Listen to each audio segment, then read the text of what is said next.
Chapter 6. The Beginning of Uncle Andrew's Troubles.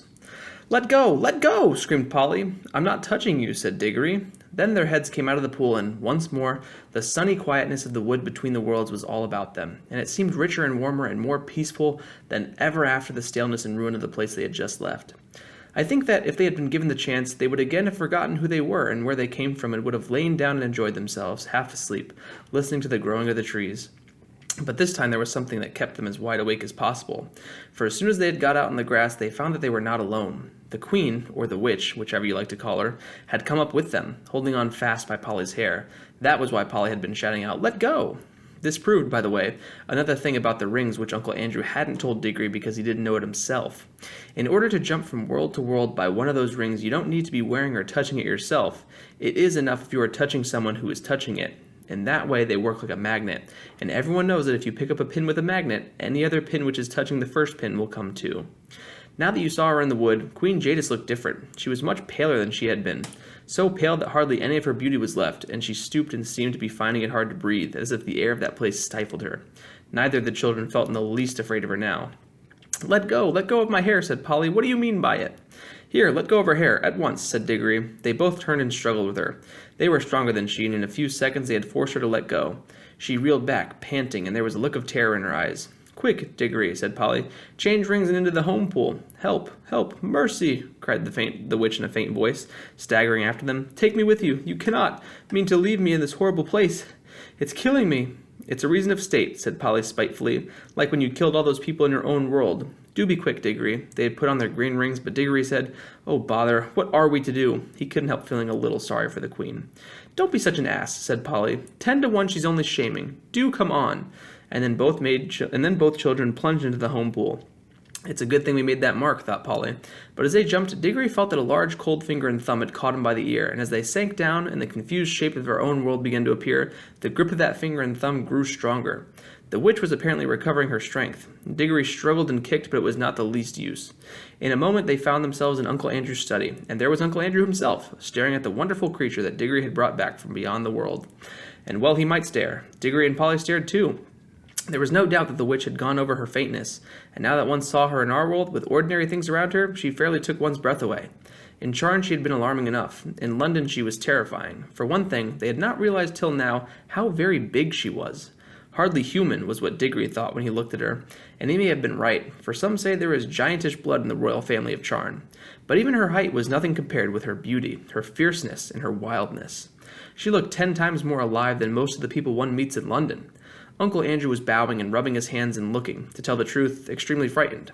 He seemed a little shrimp of a creature beside the witch, and yet, as Polly said afterwards, there was a sort of likeness between her face and his, something in the expression.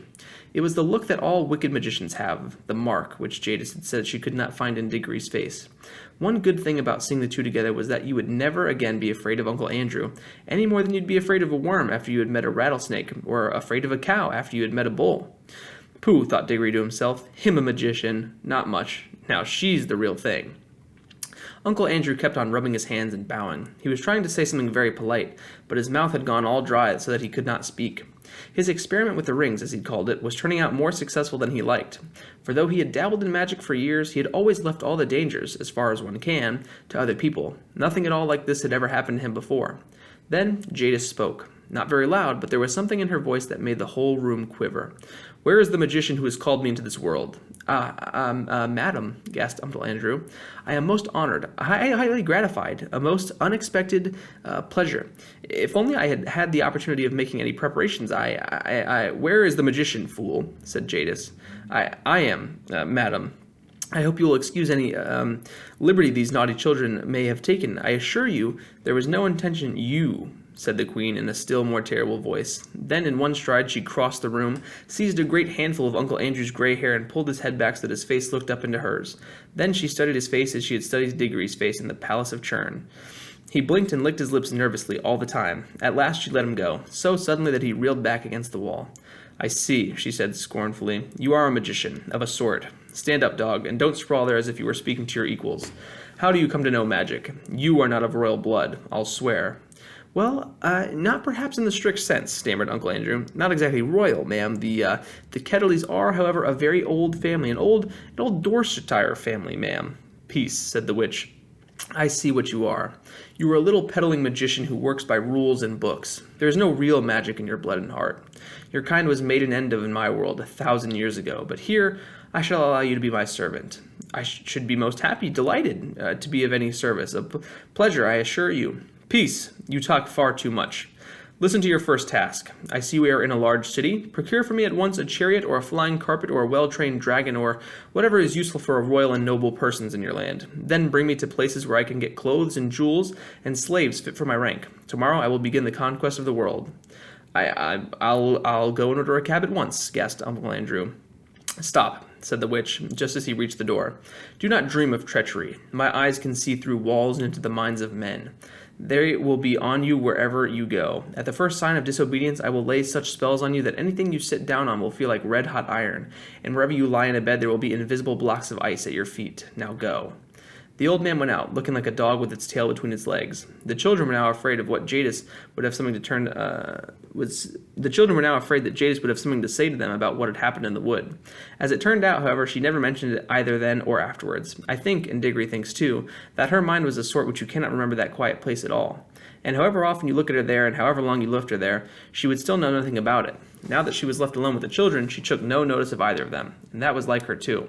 In charge, she had taken no notice of Pony till the very end, because Diggory was the one that wanted to make use of. Now that she had Uncle Andrew, she took no notice of Diggory. I expect most witches are like that. They are not interested in things or people unless they can use them. They are terribly practical. So there was silence in the room for a minute or two, but you could tell by the way Jadis tapped her foot on the floor that she was growing impatient. Presently, she said, as if to herself, "What is the old fool doing? I should have brought a whip." She stalked out of the room in pursuit of Uncle Andrew without one glance at the children. "Whew," said Polly, letting out a long breath of relief. "And now I must get home. It's frightfully late. I shall catch it." "Well, do come back as soon as you can," said Diggory. "This is simply ghastly, having her here. We must make some sort of plan." "That's up to your uncle now," said Polly. "It was he who started all this messing with the magic. All the time you come back, won't you? Hang it all, you can't leave me alone in a scrape like this." "I shall go home by the tunnel," Polly said rather coldly. "That'll be the quickest way, and if you want me to come back, hadn't you better say you're sorry?" "Sorry?" exclaimed Diggory. "Well, now, if that isn't just like a girl. What have I done?" "Oh, nothing, of course," said Polly sarcastically. "Only nearly screwed my wrist off in that room with all the waxworks like a cowardly bully. Only struck the bell with the hammer like a silly idiot. Only turned back in the woods so that she had time to catch hold of you before we jumped into our own pool. That's all." "Oh," said Diggory, very surprised. "Well, all right. I'll say I'm sorry, and I really am sorry about what happened in the waxworks room. There, I said I'm sorry. Now, do be decent and come back. I shall be in a frightful hole if you don't." "I don't see what's going to happen to you. It's Mr. Ketterly who's going to sit on red-hot chains and have ice in his bed, isn't it?" "It isn't that sort of thing," said Diggory. "What I'm bothered about is Mother. Suppose that creature went into her room. She might frighten her to death." "Oh, I see," said Polly in a rather different voice. "All right, we'll call it Pax. I'll come back if I can, but I must go now," and she crawled through the little door into the tunnel, and that dark place among the rafters which she had seemed so exciting and adventurous a few hours ago seemed quite tame and homely now. We must now go back to Uncle Andrew. His poor old heart went pit-a-pat as he staggered down the attic stairs, and he kept on dabbing at his forehead with a handkerchief. When he reached his bedroom, which was the floor below, he locked himself in, and the very first thing he did was to grope in his wardrobe for a bottle and a wine-glass, which he always kept hidden there where Aunt Letty could not find them. He poured himself out a glassful of some nasty grown-up drink and drank it all off in one gulp. Then he drew a deep breath. "Upon my word," he said to himself, "I'm dreadfully shaken, most upsetting, and in my time of life." He poured out a second glass and drank it too. Then he began to change his clothes. You have never seen such clothes, but I can remember them. He put on a very high, shiny, stiff collar of the sort that made you hold your chin up all the time. He put on a white waistcoat with a pattern on it and arranged his gold watch chain across the front. He put on his best frock coat, the one he kept for weddings and funerals. He got out his best tall hat and polished it up. There was a vase of flowers put there by Aunt Letty on his dressing table. He took one and put it in his buttonhole. He took a clean handkerchief, a lovely one, such as you couldn't buy today, out of the little left-hand drawer and put a few drops of scent on it. He took his eyeglass with a thick black ribbon and screwed it into his eye. Then he looked at himself in the mirror. Children have one kind of silliness, as you know, and grown-ups have another kind. At this moment, Uncle Andrew was beginning to be silly in a very grown-up way. Now that the witch was no longer in the same room with him, he was quickly forgetting how she had frightened him and thinking more and more of her wonderful beauty. He kept on saying to himself, "A dem fine woman, sir, a dem fine woman, a superb creature." He had also somehow managed to forget that it was the children who had got hold of this superb creature. He felt as if he himself by his magic had called her out of unknown worlds. "Andrew, my boy," he said as he looked at himself in the glass, You're a devilish, well-preserved fellow for your age. A distinguished-looking man, sir.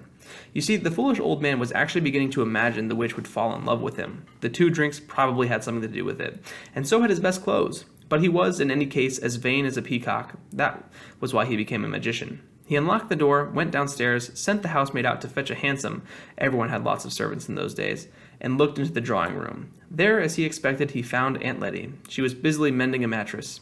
It lay on the floor near the window, and she was kneeling on it. "Ah, Letita, my dear," said Uncle Andrew, "I have to go out. Just lend me £5 or so. There's a good gel." Gel was the way he pronounced girl. "No, Andrew dear," said Aunt Letty in her firm, quiet voice without looking up from her work. "I've told you times without number that I will not lend you money." "Now, pray, don't be troublesome, dear Gel," said Uncle Andrew. "It's most important. You will put me in a deucedly awkward position if you don't." "Andrew," said Aunt Letty, looking him straight in the face, "I wonder you are not ashamed to ask me for money." There was a long, dull story of a grown-up kind behind these words. All you need to know about it is that Uncle Andrew, what with managing dear Letty's business matters for her and never doing any work and running up large bills for brandy and cigars which Aunt Letty had paid again and again, had made her a good deal poorer than she had been 30 years ago. "My dear Gel," said Uncle Andrew, "you don't understand. I shall have some quite unexpected expenses today. I have to do a little entertaining. Come now, don't be tiresome." "And pray, who are you going to entertain, Andrew?" asked Aunt Letty. "A most distinguished visitor has just arrived." "Distinguished fiddlestick," said Aunt Letty. "There hasn't been a ring at the hell for the last hour." At that moment the door was suddenly flung open. Aunt Letty looked round and saw with amazement that an enormous woman, splendidly dressed with bare arms and flashing eyes, stood in the doorway. It was the witch.